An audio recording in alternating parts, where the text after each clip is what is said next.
Shalom everyone and welcome to Busisiwe, which is Baruch in Hebrew. My name is Abigail.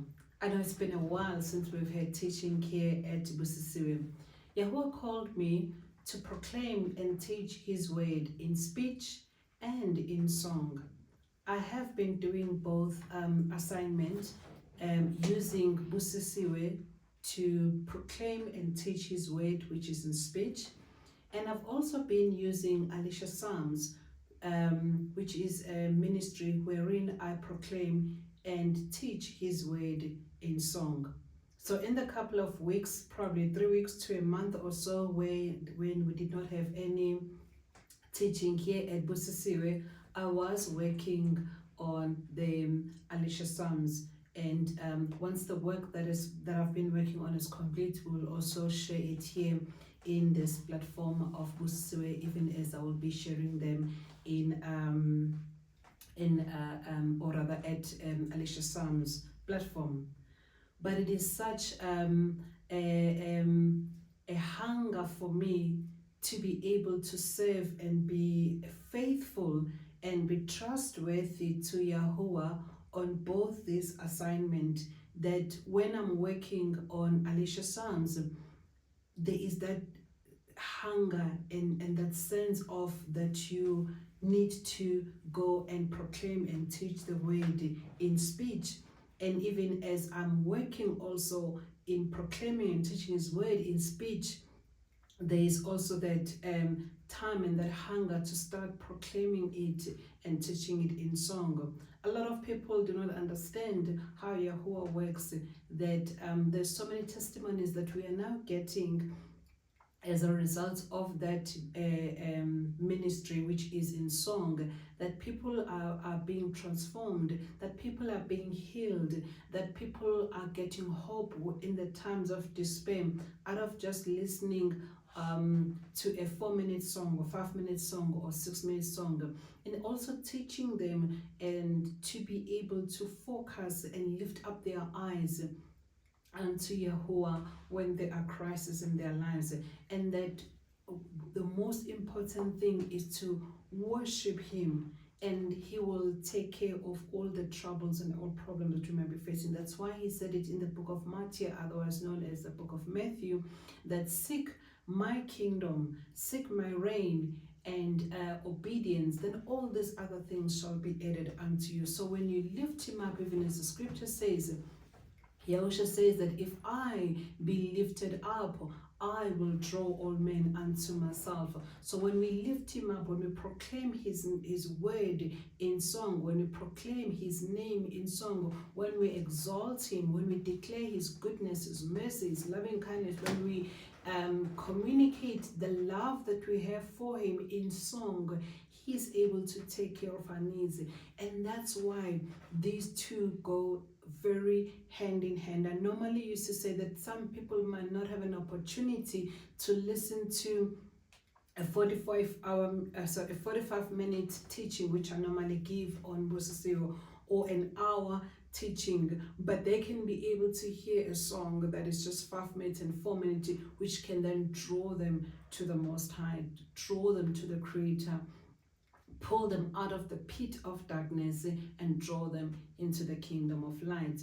So that's exactly how Yahuah has called me to serve him on using these two platforms, these two ways of communicating and teaching his word in song and in speech. And he's been talking to me that I need to be if in as much as I proclaim and teach his word through Busisiwe, which I've been publishing these teachings on a weekly basis as a minimum, I also need to do the publication of the ministry in song, which is through Alicia Psalms. I need to also do it on a weekly basis. So I thank him for the favor and the ability to be able to do both, because it's not by my mind or by my power, but it is by his ruach that I can be able to do that. so that there will never be a time where one particular message or ministry is moving forward while the other one is behind, and then have to catch up on the other one, and then when you catch up on the other one is, lags behind. That I need to be consistent on both, be consistent in both proclaiming and teaching his word in song, which is through Alicia Psalms, as well as in speech, which is through Busisium. Now that I've explained my absence to those that are asking themselves, where did I go? Where am I? Have I stopped ministering? I will never stop ministering. Shaul, otherwise known as Paul, he makes this proclamation. He says, "Woe unto me if I do not proclaim this message of the kingdom." So even as to me, woe unto me if I do not proclaim the message of the kingdom, which has been entrusted by the Most High Yah to me to do, that I be a faithful and a trustworthy servant to doing that. Well, today we're starting a new series, and the series that we're starting today is a very demanding one, which demands action. In fact, every word, I've said this before so many times, there is no point in you hearing the word and not acting on the word that you have heard.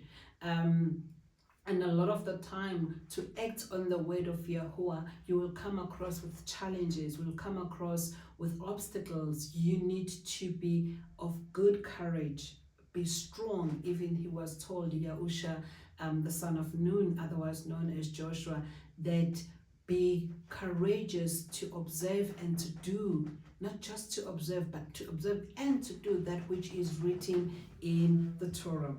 So that's the very critical aspect that we need to be able to, at any given point in time, to know that there is no honor in, oh, you came with such a huge, a big revelation, oh, you are so powerful, oh, that is so powerful, or that's so deep.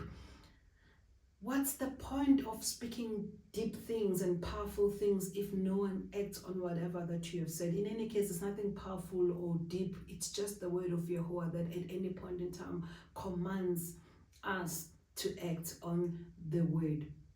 This particular series is no different from the other series that I've taught on. And this series is entitled Flee Babel. Flee Babel, otherwise known as Babylon. So other people will say flee Babylon. Now the part that you need to take at very, very heart, or take to heart in this topic, it doesn't just say, oh, when you have time, consider leaving Babel. When it is convenient, consider leaving Babylon. When you can leave Babel, when you can leave Babylon, it says flee. Flee has a notion of running. You have to run. Flee Babel. Flee Babylon. Run for your life.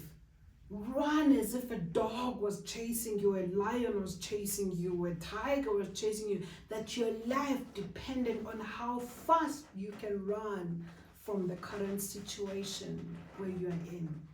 That's exactly what Yahuah says. And we will see why he calls us, why he commands us in the book of YirmaYah, otherwise known as Jeremiah, that says, flee Babel. I know we've read the scripture a lot in the book of Revelation that says, come out of Babel, or come out of Babylon. That sounds very, it's really not highlighting, emphasizing the agency which he speaks through his prophet YirmaYah or Jeremiah, where in the book of YirmaYah or Jeremiah it says, flee Babel, run for your life. Now, the scriptures that you then, as we look through this series, as we go through this series, then Flee Babel, we're going to start today's teaching, where we're going to be looking at who is Nimrod.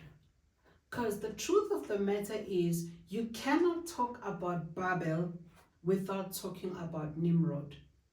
So who is Nimrod? So before we even talk about this Babel that you have to flee, or Babylon that we need to flee, we need to speak about this head, this name that is synonymous with Babel.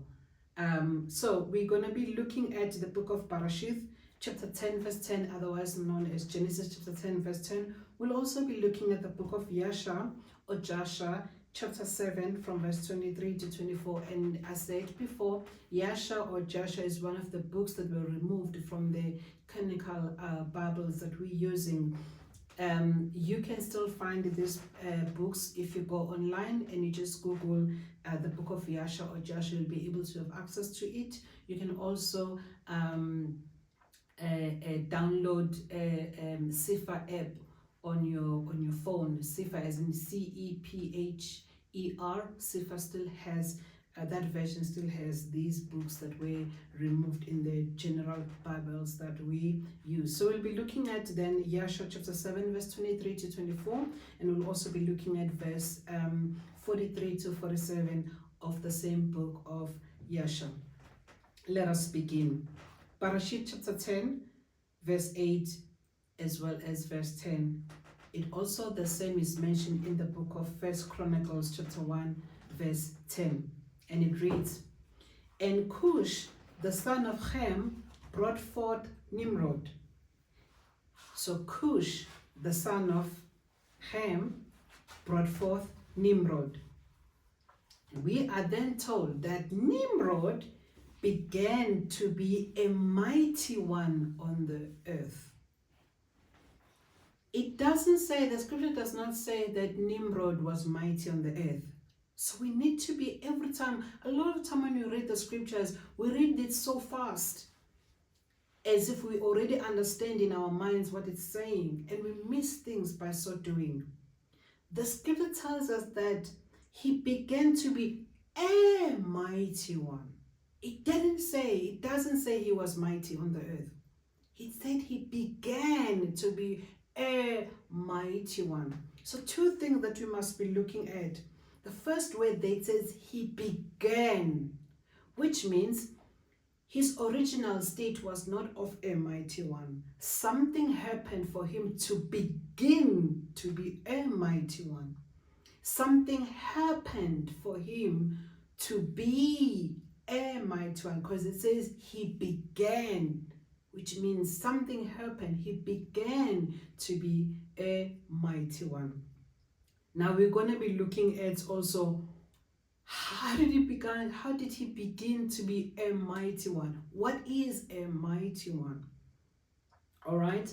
So we see that the beginning of his reign was Babel in the land of Shinar. Now, one thing that I want us to go back, even as we are pondering and thinking, what does it mean he began to be a mighty one? I wanted you to be reminded of the 10 commandments that Yahuah gave us, right? The first of those commandments, he said, do not have other mighty one before me. That was the first commandment. And the second commandment was the one then that spoke to not having idols, not bowing down to them. But the first, and we must always remember the principle of first mention. The first commandment says, do not have mighty ones before me or besides me. Now, the other part that also going again to the 10 commandments, Yahuah says that do not have mighty one besides me. Besides me. What does beside me mean? What does that word mean? Beside me. It actually means other than me. So Yahuah says, do not have other mighty ones other than me. It's exactly the same thing when it says, do not have other mighty ones beside me, meaning other than me. Now we're going to be looking at what other things that can come as a mighty one, that can be seen as a mighty one. What are the things that we look up to, we trust in, other than Yahuah? All right. So as we continue then, let's look at the book of Yasha, chapter 7 from verse 23 to 24, where it's also explaining and telling us and giving us more information about who this Nimrod is. And it reads, and Cush, the son of Ham, the son of Noah, took a woman in those days in his old age, and she bore a son, and they called his name Nimrod, saying, at that time the sons of men again began to rebel. So already we know, as we've said before in the teaching, that there is meaning behind names. There is there's substance behind name. It's not just a name of differentiating one dog from another dog. Like I always make an example, my dog, one is Jack, another one is Jill. It's just like we differentiate between the two. One is female, another one is a male. But the names of people are not just to differentiate people, well, especially when it comes to the Hebrew culture. It's not just like name, which oftentimes in the Western culture there is no significance, there's no bearing in the name. You can just be called a name without any meaning to it. But without digressing on the topic, here why he was named Nimrod.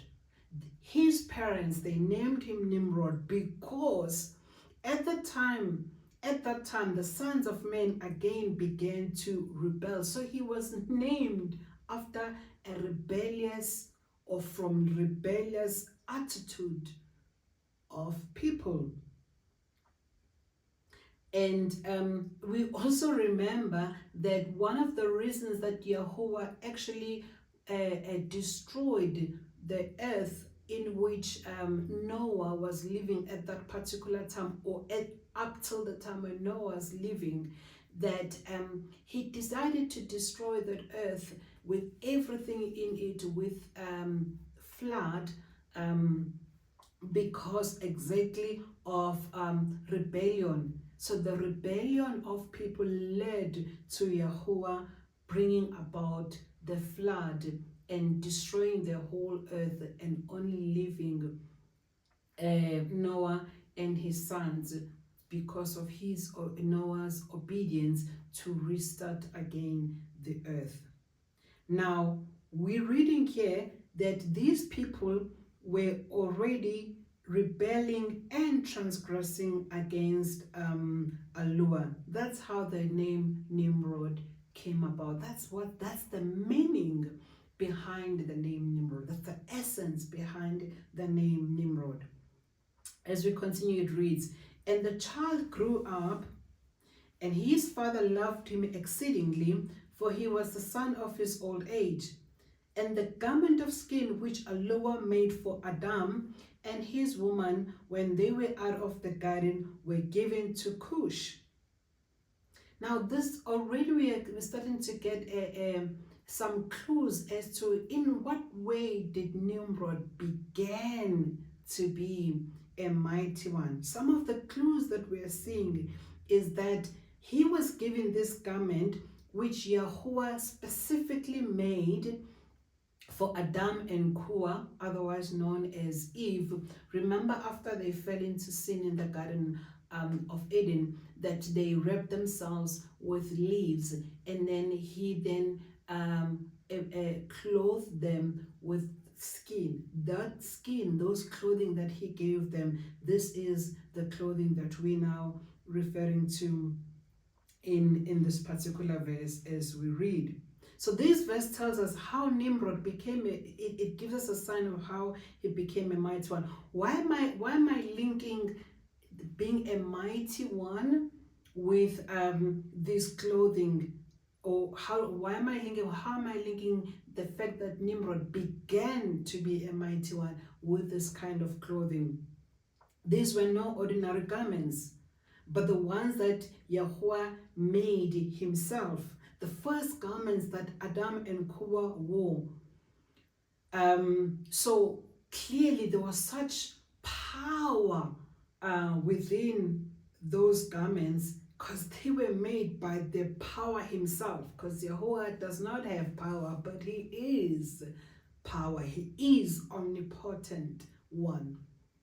Now you can imagine that garment that Yahuah makes. They're not going to be ordinary garments. Something is going to happen when you have them. In fact, I'm reminded of the book of Ephesians chapter 6 that reminds us that we need to put on the armor of Yahuah. Because when we have the armor of Yahuah, we will be able to overcome the schemes of the evil one. We'll be able to overcome the schemes, the tactics of the evil one, even as the word, again, the same book, Ephesians chapter 6 tells us that we wrestle not against flesh and blood, but against principalities, against dark powers, against evil rulers of this age, that it is only by you wearing that garment, wearing that armor of Yahuah, that we can be able to withstand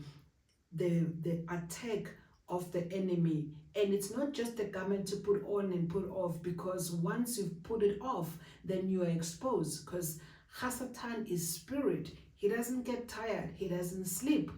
We get tired. We fall asleep.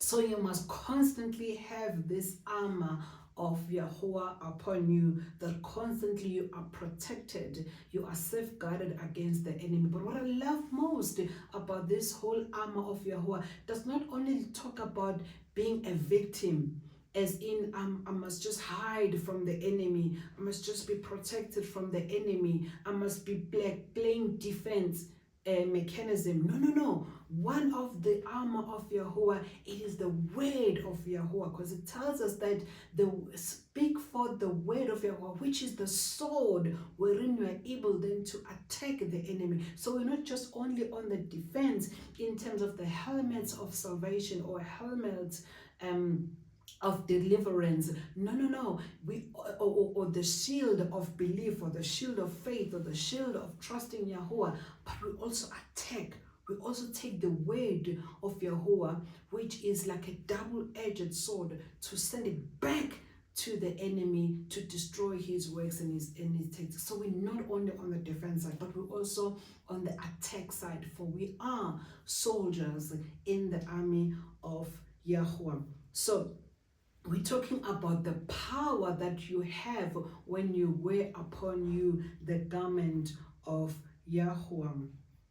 So now, how did this garment end up with Cush? How did it end up even ultimately with Nimrod? Because the last time we heard about it was that Yahuah clothed Adam and Kuwa with this garment. So how did it land in the hands of Cush and ultimately in the hands of Nimrod?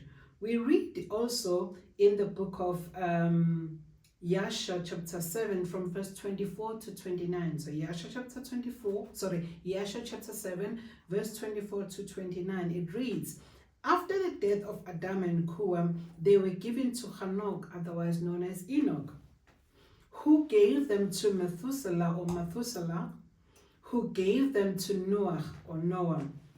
Ham stole them from Noah when they were in the ark, and he hid them. And he then, after hiding them, he gave them to Cush in secret. Cush continued to conceal them from his son and his brothers. He then gave them to Nimrod through his love for him, since he was the son of his old age. So this garment landed in wrong hands, in that they were stolen. Cush stole the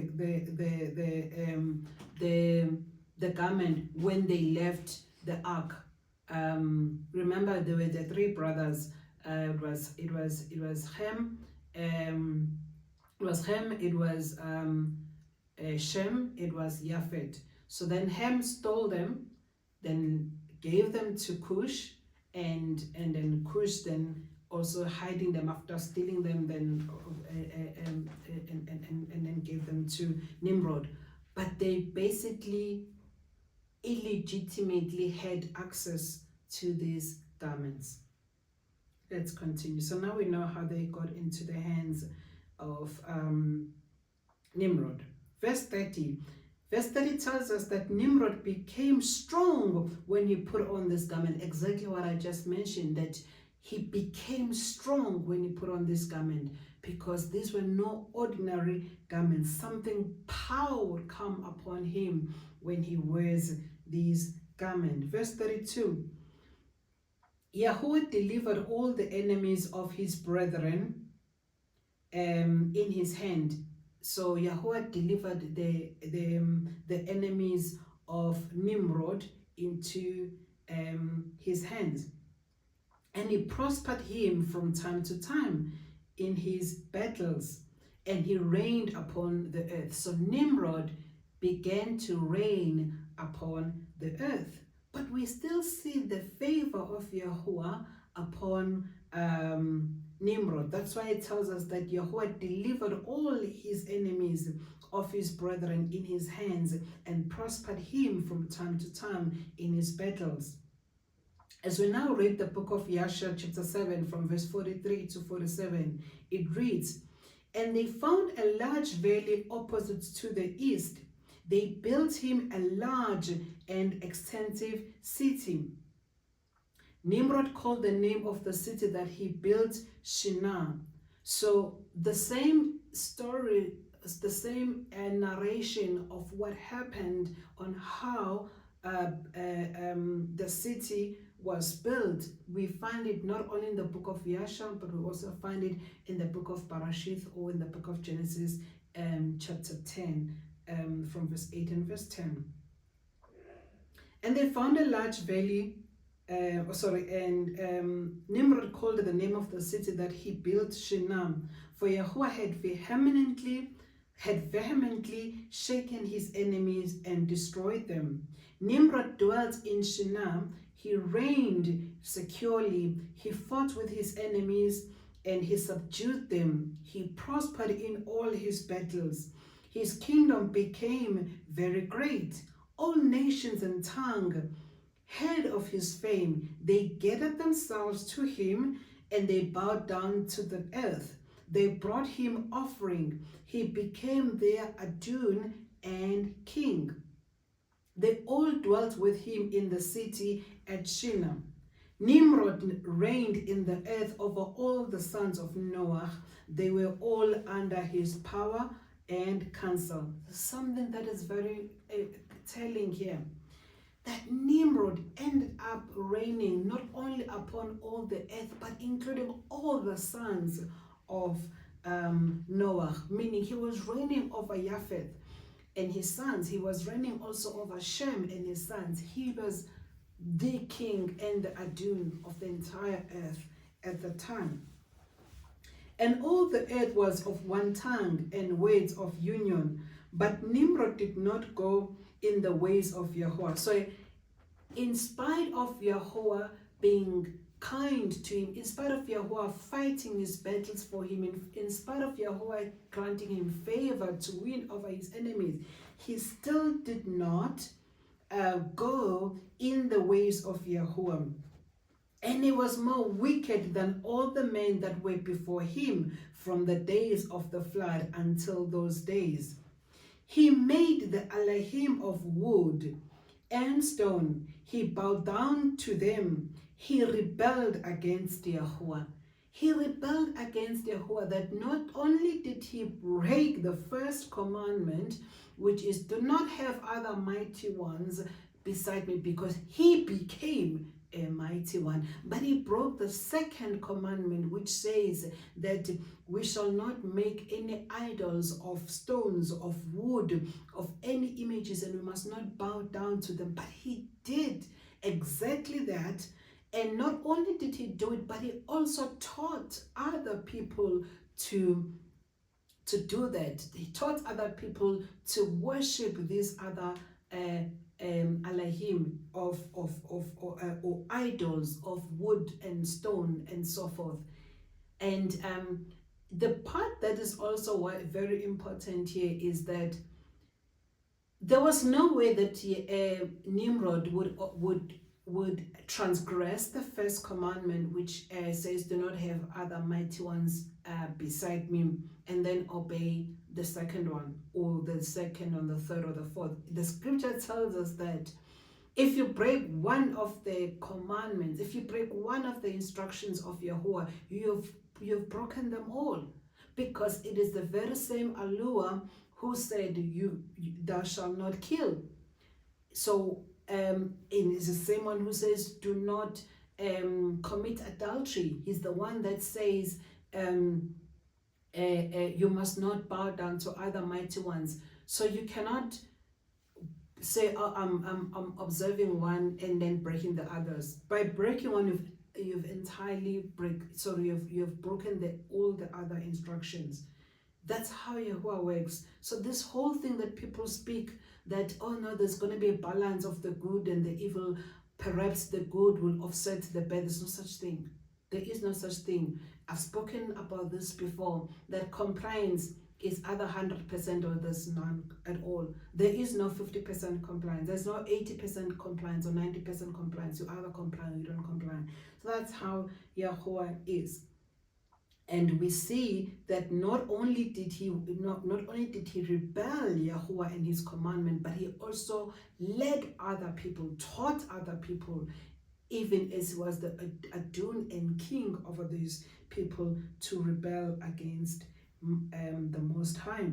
The word even says that Madon, his son, was more wicked than his father, even as the says the wickedness even of their children surpasses those of their fathers. Now, if we go again to the book of Bereshith, chapter 11, or Genesis chapter 11, from verse 1 to verse 4, we read that all the earth were of one language, and they said, "Come, let us build ourselves a city and a tower whose top is in the Shemayim, and make a name for ourselves, lest we be scattered over all the face of the earth." Now, the book of Yasha is very specific that it wasn't just everyone that came with this suggestion, but it specifically tells us, the book of Yasha specifically tells us that it was the sons of Ham. It was the sons of Ham that came up with this idea. Not the sons of Japhet, not the sons of Shem. It was the sons of Ham that came with this evil idea. And we see that it says, "And all the princes of Nimrod and his great men took counsel together." Now we are told who were those princes. It was Put, Mitzrim,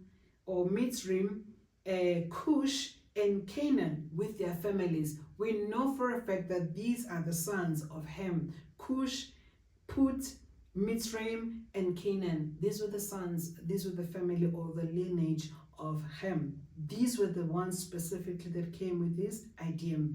And they said to each other, "Come, let us build, in order that the evil of our enemies may cease from us, that we may reign mightily over them, and that we may not become scattered over the earth, and on account of their wars."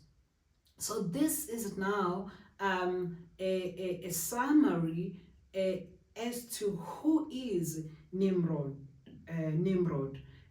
What did he do? How was he born? How did he get to the status of being a king over all the earth and the master over all the earth?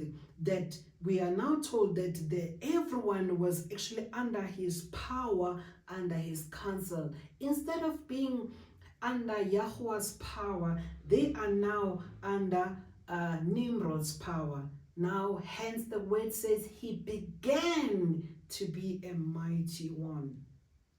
That people are now looking up to him. People are now trusting him. People are now going to him for counsel instead of going to Yahuah for counsel, instead of trusting Yahuah, instead of depending on Yahuah's power. And how his whole city came about, that which they built. So this is now where we're going to end today's today we're going to end today's teaching, and we're going to end with these 7 points as we conclude. The conclusion of this topic for today, or this teaching for today, where we're zooming into Nimrod. Why are we zooming into Nimrod? If we are to flee, not even if we are to flee, we have to flee Babel.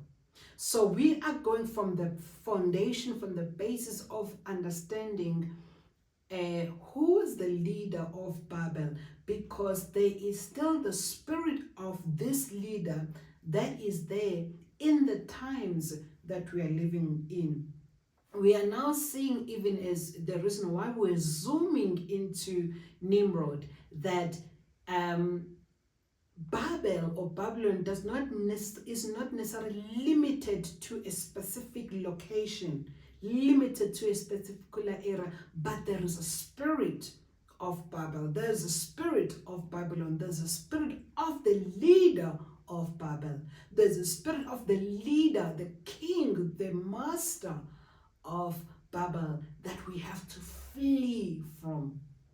Now, what is that we learned then from Nimrod is as we went through this teaching, so that we can flee.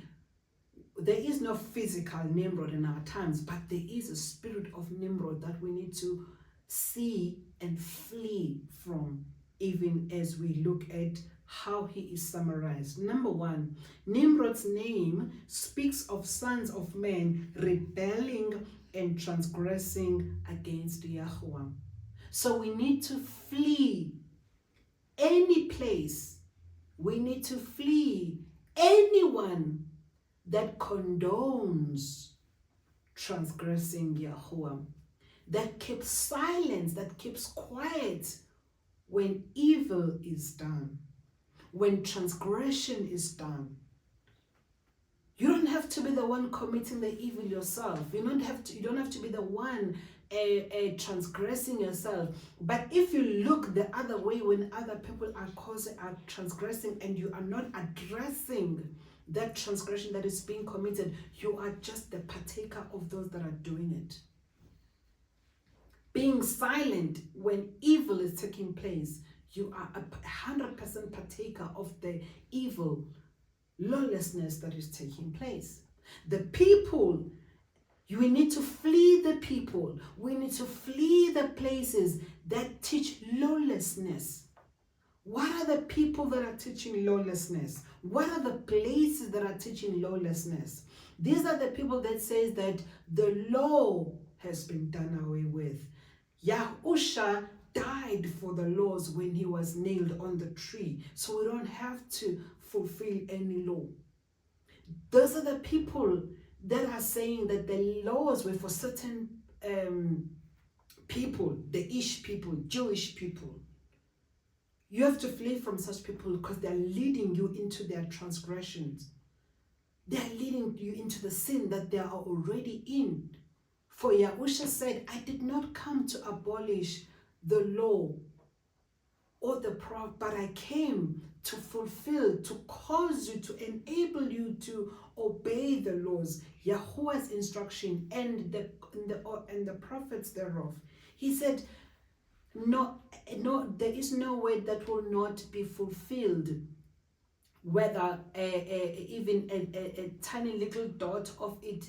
Every word, every prophecy, every law will be fulfilled in his word, but when he comes, when Yahuah comes, when judgment day comes.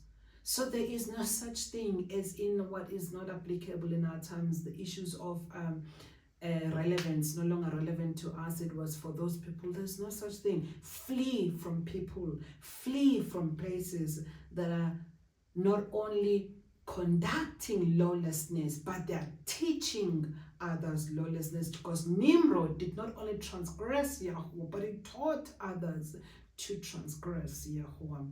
People that condone lawlessness, people that keeps quiet when lawlessness is taking place, they are exactly the same partakers. The second, as we conclude, characteristics or summary of who Nimrod was. He was a man who had power through stolen garments. The word tells us that power will be upon him. He would had such strength and power upon him when he puts on this garment. But this garment was stolen. And we know that garment speaks of identity. So you are now looking at stolen identity. I'm reminded of Revelation chapter 2 verse 9 and Revelation chapter 3 verse 9 that says there are those who call themselves the Yahudim, or there are those who call themselves the Jews, but they are not. In fact, they are the synagogue of Satan. Flee from such people. Run away from such people. They've got garment that's not theirs. They've got stolen identity. And you should be asking yourself, who then are the rightful Yahudim? Who then are the rightful people whose identity has been stolen from? A teaching for another day. I'll go through that series even as Yah leads me. But we see the characteristics of Nimrod as someone who has power through stolen garment, who has ability to do certain things because of something that they've put upon themselves that's not theirs, that they are not legitimate owners to it. He reigned upon the earth and all the sons of Noah. Number 3, all nations bowed down to him. So that made him a mighty one, an idol, that they are bowing down to him instead of bowing down to Yahuah. Yahuah said that do not have other Elohim of stone, of wood, and do not bow, or images, and do not bow down to them. But then everyone was now bowing to Nimrod. Flee from such people. Free from such places that are putting images, that are calling people to bow to such images, to worship such images of stone, of wood, and any form of image for that matter.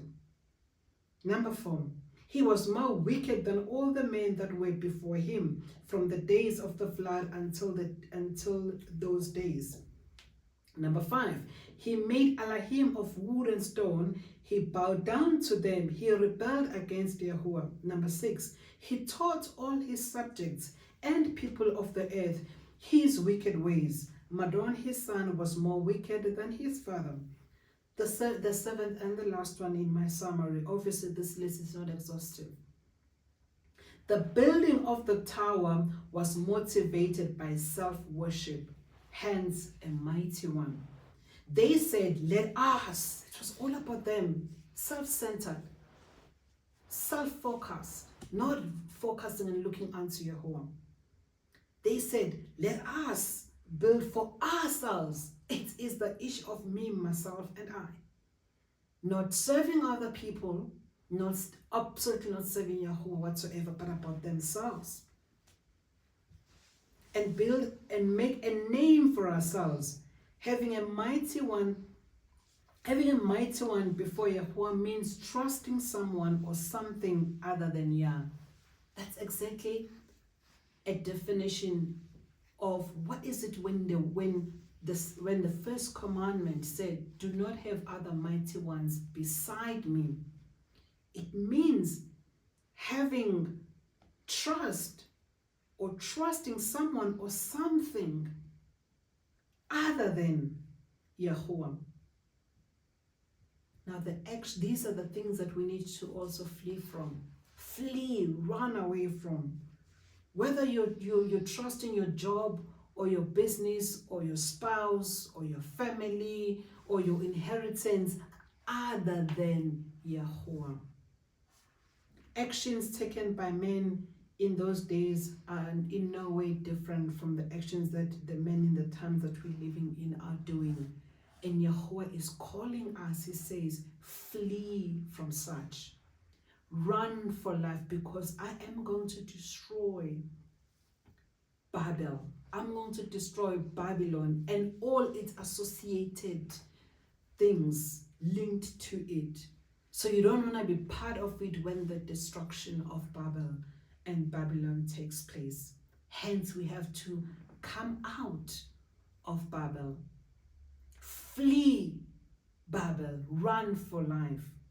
We will stop there on today's teaching, and then next we'll be looking at the forms of Mighty One. Shalom.